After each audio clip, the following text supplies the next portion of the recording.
وقت کی ریت میں دفن، تاریخ کی تہوں میں لپٹا ہوا اور سلطنتوں کے خون سے رنگین، یہ کہانی ہے کوہ نور ہیرے کی، ایک ایسا ہیرا جس نے بادشاہوں اور ملکوں کی تقدیر بدل دی، لیکن اس کی چمک کے پیچھے ایک خوفناک راز ہے، ایک لعنت، دھوکہ اور لالچ کی داستان۔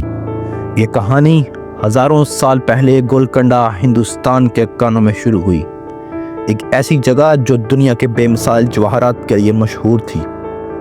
کوہ نور، جس کا مطلب ہے روشنی کا پہاڑ، ایک غیر معمولی ہیرا تھا۔ کہا جاتا ہے کہ اپنی قدرتی حالت میں یہ 793 کیرٹ کا تھا اور اپنی چمک سے دیکھنے والوں کو حیران کر دیتا تھا، لیکن اس خوبصورتی کے ساتھ ایک خطرناک یقین بھی تھا۔ یہ ہیرا جس کے پاس بھی ہوگا وہ دنیا کا مالک تو بنے گا، لیکن اپنی یہ لعنت نسل در نسل منتقل ہوگی، لیکن طاقتور حکمرانوں کو روک نہ سکی۔ یہ ہیرا سب سے پہلے کاکتیہ خاندان کے تخت کی زینت بنا، لیکن جیسے ہی اس کی شہرت پھیلی، دشمنوں کی نظر اس پہ پڑ گئی۔ 1323 میں دہلی کے سلطان علاؤ الدین خلجی نے اسے اپنے قبضے میں لے لیا اور یوں کوہ نور کے خون سے رنگے سفر کا آغاز ہوا۔ ہر حکمران جو اس ہیرے کا مالک بنا وہ تباہی کا شکار ہوا، سلطنتیں تباہ ہوئیں، بادشاہوں کے انجام خوفناک تھے اور ہیرا خون سے لت پت ہاتھوں میں منتقل ہوتا رہا۔ یہ ہیرا مغلوں کے ہاتھ آیا جو صدیوں تک ہندوستان پر حکمرانی کرتے رہے۔ شاہ جہاں جس نے تاج محل بنایا، اس نے اسے اپنے مور کے تخت پر جگہ دی، لیکن اپنی آخری زندگی جیل میں گزار دی، جہاں وہ صرف اور صرف اپنے خوابوں کے محل کو دور سے دیکھ سکتے تھے۔ لعنت ایک بار پھر اپنا کام دکھا چکی تھی۔ 19ویں صدی میں یہ ہیرا سکھ حکمران مہاراجہ رنجیت سنگھ کے پاس تھا، لیکن ان کی موت کے بعد پنجاب افراتفری کا شکار ہو گیا۔ برطانوی ایسٹ انڈیا کمپنی نے موقع کا فائدہ اٹھایا اور حملہ کر دیا۔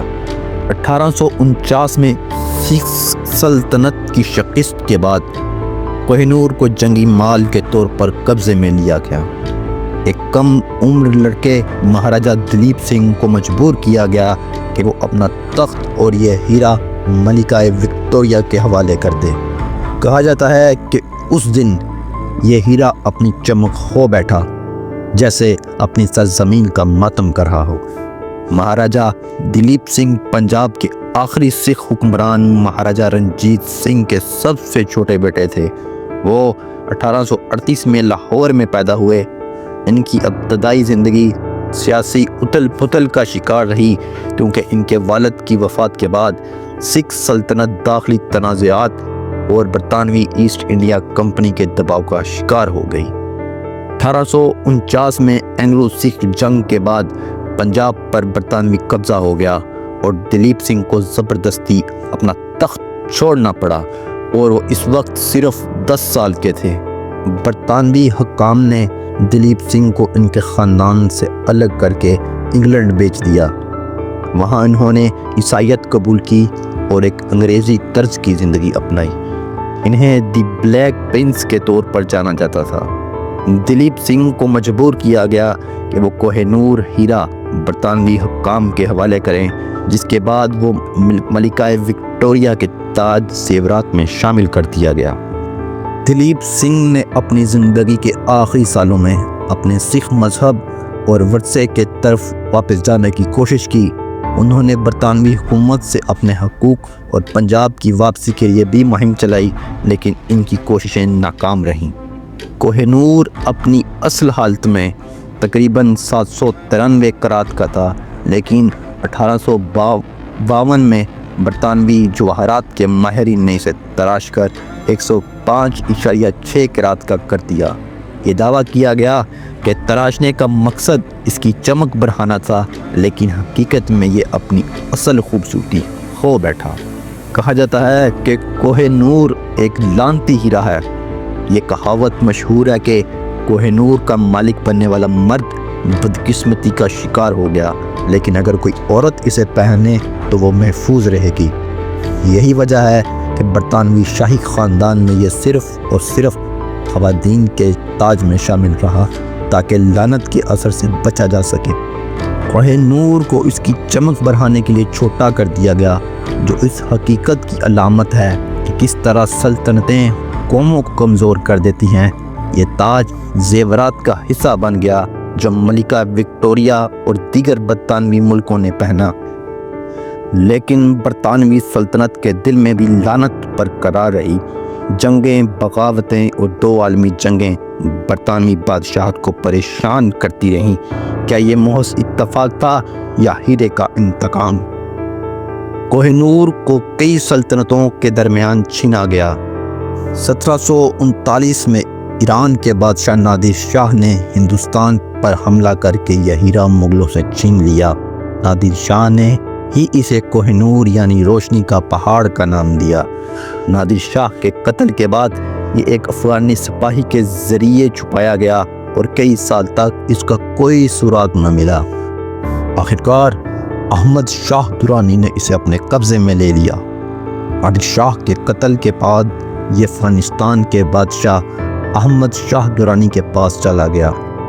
کوہ نور کو 19ویں صدی میں مہاراجہ رنجیت سنگھ نے افغانستان سے واپس حاصل کیا اور اسے امرتسر کے گولڈن ٹیمپل کو دان کرنے کا ارادہ کیا، لیکن ان کی موت کے بعد یہ برطانوی حکومت کے قبضے میں چلا گیا۔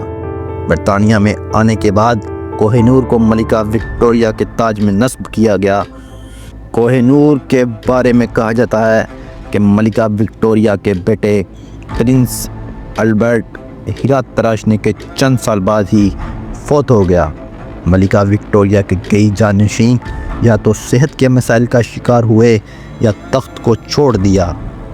کوہ نور پر ہندوستان، پاکستان، افغانستان اور ایران سبھی دعویٰ کرتے ہیں۔ برطانیہ نے اسے اپنی ملکیت قرار دیا ہے، لیکن نو آبادی لوٹ کے الزامات کے باعث یہ ایک بڑا تنازع بنا ہوا ہے۔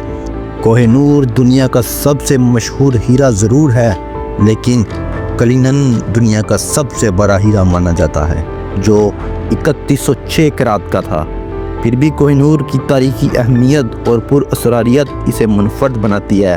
برطانیہ میں اسے ہمیشہ شاہی خواتین کے تاج میں رکھا گیا، جو کہ ملکہ وکٹوریہ، ملکہ الزبتھ دی کوئن مدر، ملک الزبتھ دوم کے تحت پہنا گیا۔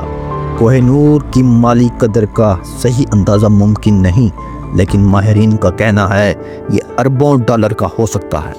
اس کی تاریخی اور علامتی اہمیت اسے دنیا کے کسی بھی دوسرے ہیرے سے زیادہ قیمتی بناتی ہے۔ کوہ نور صرف ایک قیمتی پتھر نہیں، بلکہ یہ انسان کی لالچ، طاقت اور نو آبادیاتی ظلم کی کہانی ہے۔ یہ ہیرا شاید آج لندن کے ایک شیشے کے کیس میں محفوظ ہے، لیکن اس کے گرد لپٹی تاریخ اور تنازعات آج بھی زندہ ہیں۔ آپ کے خیال میں کیا کوہ نور کو اس کے اصل مالک کے پاس واپس جانا چاہیے، یا کیا یہ ہیرے کی لعنت کا شکار ہو کر ہمیشہ تنازعات کا حصہ رہے؟ اگر آپ کو ہماری ویڈیو اچھی لگی تو لائک، شیئر اور سبسکرائب کریں تاکہ ہماری ہر نئی آنے والی ویڈیو آپ تک پہنچ سکے۔